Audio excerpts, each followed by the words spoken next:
是在地新闻，后来乡亲继续来看。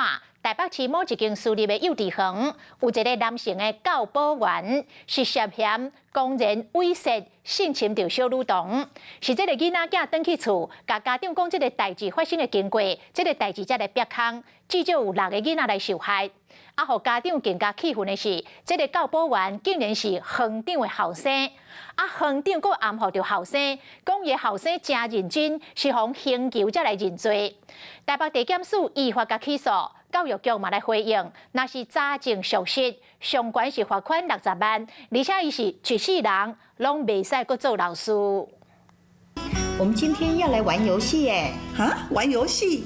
我们不是要来介绍新的教学方法吗？录影片说明囡仔要安怎透过游戏来学习甲成长，看起来真有教学的热情。也毋过台北市这间幼稚园却惹出着男教保员甲女童性侵。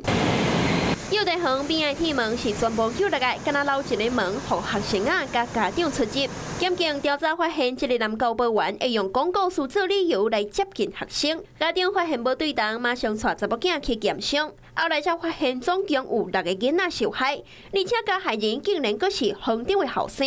家长控诉幼稚园唔纳激重点，而且佮伫招生的时阵讲，其实男教保员是真认真，是去互警方刑求逼口经了后才来认罪。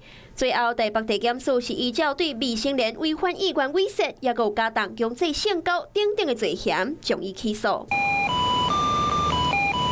幼稚园无愿意加做回应，台北市教育局是表示，涉案的教保员已经离职，若是调查符合事实，上当会当罚60万块，而且一世人袂当伫幼稚园任职。行为人是对于未满14岁的人实施犯罪，依据刑法是要加重处罚的。如果构成加重强制猥亵罪，要处3年以上10年以下的有期徒刑；如果构成加重强制性交罪，是要处10年以上有期徒刑的。而且刑法是采一个行为一个处罚。根据了解，这个教保员已经伫幼稚园做2档，敢有甲其他女童卡来手来，就爱单检调深入调查。